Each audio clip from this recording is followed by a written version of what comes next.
இயேசு கிறிஸ்துவின் இணையற்ற நாமத்தில் என் உள்ளங்கைகளில் உன்னை வரைந்திருக்கிறேன் என்கிற ஆண்டவர் கொடுத்த வாக்கு தத்தத்தோடு கூட சேர்ந்து கிறிஸ்துவில் விசுவாச ஊழியங்களின் சார்பில் உங்கள் அனைவருக்கும் என்னுடைய அன்பான வாழ்த்துதல்களை தெரிவித்துக் கொள்கிறேன்.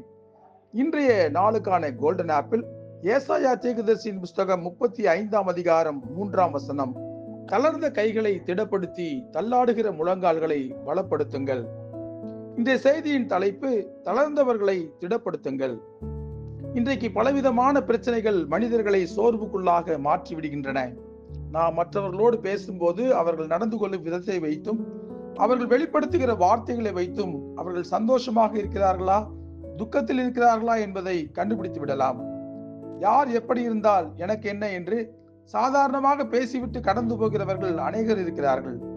அதே சமயம் மற்றவர்களுடைய கவலைகளில் கஷ்டங்களில் பங்கெடுத்து அவர்களை ஆறுதல் படுத்துகிறவர்களும் இருக்கிறார்கள். நான் என்னுடைய வாழ்க்கை துணையை இழந்தும் என் 2 பிள்ளைகளும் தங்களுடைய தாயாரை இழந்தும் 12 வருடங்கள் ஆகின்றன. எங்களுடைய வாழ்க்கையில் இது மிகப்பெரிய இழப்பு தான். சிலர் இது ஒன்றும் பெரிய காரியம் அல்ல, இது போன்று எத்தனையோ பேரை நாங்கள் பார்க்கிறோம் என்று எங்களை சாதாரணமாக நினைப்பவர்கள் இருக்கிறார்கள். அதே சமயம் இந்த இழப்பு அவர்களை சோர்ந்து போக வைத்திருக்கிறது, அவர்களை தள்ளாட வைத்திருக்கிறது. அதனால் அவர்கள் சோர்ந்து போய்விடக்கூடாது என்று இன்று வரை எங்களை உள்ளான அன்போடு கூட திடப்படுத்துகிற அன்பு உள்ளங்கள் சிலரும் இருக்கிறார்கள். என்னுடைய மனைவி இறந்த தினமான பல நாட்களில் 10 வருடங்களுக்கு மேலானாலும் பலர் எங்களை தொடர்பு கொண்டு எங்களை தைரியமாக இருங்கள், உங்களுக்காக ஜெபிக்கிறோம் என்று எங்களை இன்று வரை பலப்படுத்தி கொண்டுதான் இருக்கிறார்கள். இது எங்களுக்கு ஒரு மிகப்பெரிய ஆறுதலாக இருந்து கொண்டிருக்கிறது. எங்களைப் போலவே பலவித இழப்புகளை சந்தித்தவர்கள் சோர்வான மனநிலையை அடையும் போது தங்களை உற்சாகப்படுத்தும் வார்த்தைகளை தரும் மனிதர்களை தேடுகிறார்கள். இயேசு கிறிஸ்து ஊழியம் செய்த நாட்களில் பலவித இழப்புகளை சந்தித்த மனிதர்களையும் பாவத்தினால் மன நிம்மதி இல்லாமல் வாழ்ந்து கொண்டிருந்த மக்களையும் நேரடியாக சென்று சந்தித்து தன்னுடைய அன்பான வார்த்தைகளினால் அவர்களை பலப்படுத்தி பாவம் செய்தவர்களுடைய பாவங்களை எல்லாம் மன்னித்து மீண்டும் அவர்கள் புத்துணர்ச்சியோடு வாழ்வதற்கு உதவி செய்தார்.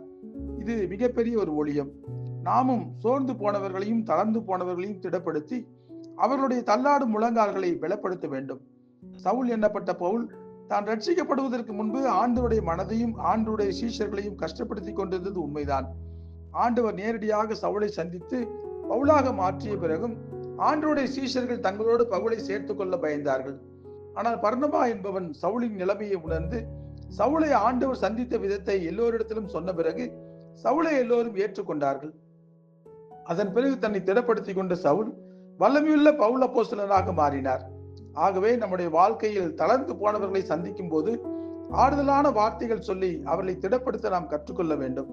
கவலைகள் உள்ள இருதயம் முள்ளுள்ள நிலத்தை போன்றது. அந்த இருதயத்தில் தேவ வசனங்களை விதைத்தாலும் கூட உலக கவலை அவற்றை நெருக்கி போடுவதனால் அநேகர் சோர்ந்து போய் காணப்படுகிறார்கள்.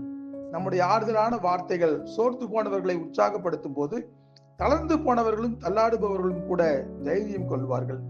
ஜெபிப்போமா. அன்புள்ள ஆண்டவரே, உலகத்திலே நாங்கள் சந்திக்கிற பலவிதமான காரியங்கள், குறிப்பாக இழப்புகள் எங்களை சோர்ந்து போக செய்து விடுகின்றன. பல குடும்பங்களிலே இழப்புகளை சந்தித்த பல குடும்பங்கள் இன்றைக்கு சோர்ந்து போய் தளர்ந்து போய் காணப்படுகிறார்கள். ஆமாண்டவரே, அப்படிப்பட்டவர்களிடத்திலே நாங்கள் சென்று அவர்களை ஆறுதல் படுத்தி பலப்படுத்தி அவளை திடப்படுத்துகிற நல்ல ஒரு ஊழியத்தை நாங்கள் செய்வதற்கு எங்களுக்கு கிருபை தாங்கப்பா. எங்களுடைய வார்த்தைகள் மூலமாய் அவள் இருதயங்கள் திடப்படுத்தப்பட வேண்டுமாய் நாங்கள் ஜெபிக்கிறோம். தளர்ந்து போன அவருடைய முழங்கால்கள் பலப்படுத்த வேண்டுமாய் நாங்கள் ஜெபிக்கிறோம். ஆமாண்டவரே, சோர்ந்து போய் நாங்கள் இருந்து விட்டால் இந்த உலகத்திலே நாங்கள் சோர்வே எங்களுடைய வாழ்க்கையாக மாறி போய்விடும். சோர்ந்து போகிறவனுக்கு நீர் பலன் கொடுத்து சத்துவம் இல்லாதவனுக்கு நீர் சத்துவம் கொடுக்கிற தேவனாக இருக்கிறபடியினால் எங்களை முழுமையாய் முன்பாக தாழ்த்துகிறோம். எங்களுடைய சோர்வை எல்லாம் எடுத்து போடுங்க. சோர்வுகளை எடுத்து பலனை பெற்றுக்கொண்ட பிறகு நாங்கள் சென்று சோர்ந்து போனவர்களை பலப்படுத்தி தள்ளாடுகிற முழங்கால்களை பலப்படுத்தி அவர்களையும் உற்சாகப்படுத்தி உம்மோடு கூட பேச உம்மோடு கூட உறவாட ஆண்டவரே ஒவ்வொருவரையும் நாங்கள் தயார் செய்வதற்கு எங்களுக்கு பலன் கொடுங்கப்பா. இயேசு கிறிஸ்து என்கிற வல்லமையுள்ள நாமத்திலே ஜெபிக்கிறோம் நல்ல பிதாவே. ஆமேன், ஆமேன்.